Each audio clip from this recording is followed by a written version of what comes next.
በይኔ ውጪ ርቦኛል። ቁርስ እንኳን ሰርታችሁልኝ አትሄዱ? ቁርስ ራስ ሰርታ አበላም እንዴ? አረ ምንድነው ጄሪ? ወይ ደውላችሁ። በምን አቅሜ ልጆቼ፣ እምችል ቢሆን ኖሮ መቼ አስቸግራችሁ ነበር። አረ እየጠሩ ነው። ራስ ከፈለክ ሰርታ በላ። እኔ በበኩሌ አልችልም። እንደው አንድ ጉርሻም ቢሆን መድኃኒትም ውጥበት እኮ ነው። ስንመልስ ይደርስ። በይኔ ውጪ እንሂዳ። ወዴት ነው የምንሄደው? ሄደን ፈታን በላ። ምንድነው? መጀመሪያ ግን ምግብ በላ ደስ ይለኛል። በጣም ረቦኛል። እኔ ራበኝ። እኔ ጌታ ዝም በይ አታስመሲ።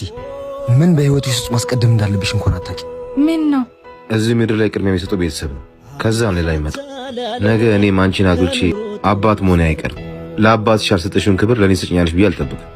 ልጆቼ ይኸውላችሁ አባታችሁን ካሁኑ ተንከባከቡ፣ በኋላ እንዳትጸጸቱ። አንዳንድ ስህተቶች አይታረሙ። ስልካችሁን ረስታችሁ። አባዬ ይቅርታ። አይ ልጆቼ፣ እድሜ እንደሸወዳችሁ አውቄያለሁ። ሳይረፍድ በጊዜ መመለሳችሁ ጥሩ ነው። አባት በልጁ አይጨክንም። ይቅር በለን። ከነሱ ጋር እናጠፋ የነበረውን ብር አባቶችን ብረዳሽ። የት ያሉ አባቶች? ሙታን ሳማር ቅዱስ ሚካኤል አንድ ነገር የሚገኙ አባቶች። ለተቸገረ ሰው በጎ ነገር የሚያደርግ ለእግዚአብሔር ያበድራል ነው የሚባለው። ና መጽዋታችንስ